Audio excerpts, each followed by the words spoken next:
So আমার হাতে যে টিকিটটা দেখতেছেন এটা একটা দ্রুতগতি ট্রেনের টিকিট। আমরা এখন ভ্যালেন্সিয়া যাব এবং ভ্যালেন্সিয়ার জন্য বসে রয়েছি। দীর্ঘ 2 ঘন্টা আমাদেরকে অপেক্ষা করতে হবে, কিছু করা নাই। এটা হচ্ছে ট্রেন স্টেশন। সো 2 ঘন্টা মাত্র 5 মিনিট বা 6 মিনিটের ব্যবধানে আমাদের ট্রেনটা মিস হয়ে গেছে। কিছু কিছু করার নাই। অনেক চেষ্টা করেছি যে 5টা মিনিট এখানে আগে আসার জন্য। কারণ হচ্ছে যে আমি যেখানে বাসে করে নেমেছি ওইখান থেকে এখানে আসতে প্রায় 900 মিটার, প্রায় 7 মিনিটের মতো সময় লাগে। তো ওখানেও জানি যদি ফিক্স টাইমে তারা বাসটা ওখানে নামিয়ে দিয়েছে, আর 3টা মিনিট আগে নামিয়ে দিলে হয়তো পারে এখানে এসে টিকিটটা ধরতে পারতাম। যাই হোক, ব্যতিক্রমে আমাদের ট্রেনটা মিস হয়ে গেছে। এখন বসে রয়েছি, 2 ঘন্টা অপেক্ষা করতেছি। এখানে ভ্যালেন্সিয়াতে যাব, অর্থাৎ ভ্যালেন্সিয়াতে যাওয়ার উদ্দেশ্য হচ্ছে যে আমরা রোমানিয়া এম্বাসিতে যাব। সেখানে হচ্ছে যে আমার যে টিআরসি কার্ডটা হারিয়ে গেছে এটার জন্য কিছু পদক্ষেপ নিয়েছি। দেখা যাক এই টিআরসি কার্ডটা রিপ্লেসিং হিসাবে এই অ্যাম্বাসি থেকে পাওয়া যায় কিনা। যদিও আমি স্পেনে এখন বসবাস করার জন্য সিদ্ধান্ত নিয়েছি এবং ফ্যামিলিও এখানে রয়েছে। তো টিআরসি কার্ডটা থাকা মানে কি ইউরোপে একটি শক্তিশালী একটি পাওয়ার, যদিও একটা জায়গায় ইউজ করার জন্য এখানে খুবই গুরুত্বপূর্ণ। তো এটা যদি থাকে একটা প্লাস পয়েন্ট, যে কারণে এই বিষয়টা এখন পর্যন্ত শেয়ার করতেছি না কোনটা প্লাস পয়েন্ট।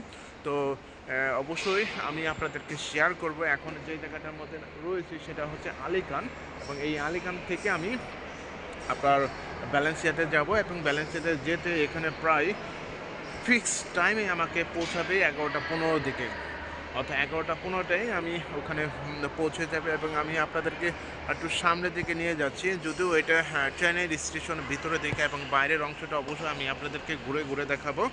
সো অনেক দিনের ইচ্ছা ছিল একটি ইউরো কারেন্সিতে বা ইউরো কারেন্সির দেশে বসবাস করব। সো অবশেষে প্রায় দীর্ঘ 15টা বছর পরে সেই জীবনটা সার্থক হতে চলেছে, যদিও এখন পর্যন্ত লাইফটা সেটেল করতে পারি নাই। যদিও এখন পর্যন্ত লাইফটা সেটেল করতে পারি না। তো দীর্ঘদিন অপেক্ষা করার পরও এবং এখানে যেহেতু এসেছি, অবশ্যই কোনো না কোনো দিক একটা নির্দেশনা পাবো।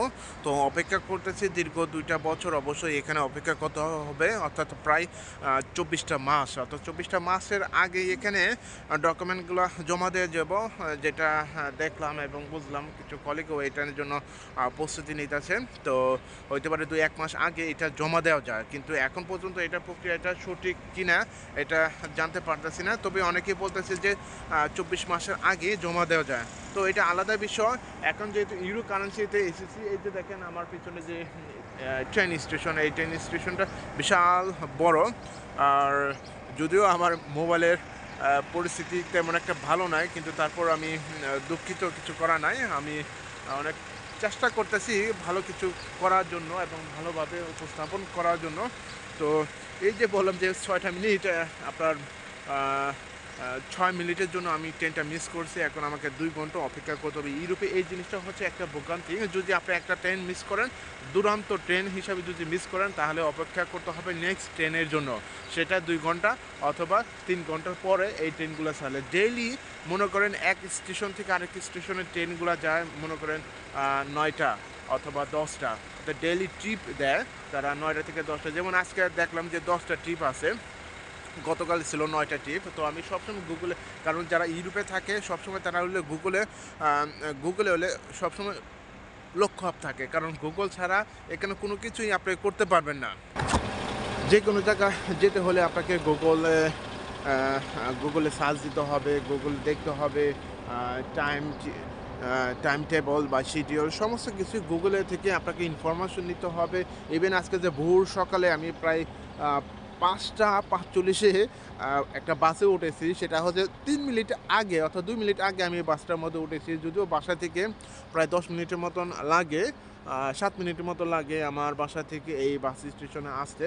তো কিছু করার নাই, আসতে তো হবে, যেহেতু সকালে আর্লি বাসে বা প্রথম ট্রিপ যে বাসটা ছিল ওখানে বা ওই বাসটার মধ্যে ওঠার পরিকল্পনা ছিল। তো যাই হোক, এই ভিডিওটা করার উদ্দেশ্য এটাই বলতেছি যে আমার একটা জিনিস হারানো গিয়েছে, হয়তো পারে অনেকে আন্দাজ করতে পারতেছে না, তবে সেটা রিপ্লেসিং হিসাবে কিছু একটা পদক্ষেপ নিতে যাচ্ছি। যদি পাওয়া যায় অবশ্যই আমি আপনাদেরকে জানাবো যে ফরেন কান্ট্রিতে ট্যুরিস্ট হিসাবে কোনো কান্ট্রিতে যদি আপনি টিআরসি কার্ড হারিয়ে ফেলেন এবং এটা যদি কীভাবে রিপ্লেসিং করা যায় এবং এর প্রসেসিংটা অবশ্যই আমি আপনাদেরকে জানাবো যদি এখানে সাকসেস হয়। যদি হতে পারে কোনো পেপার ধরে দেয় তাহলে তো আর কোনো কিছু হলো না।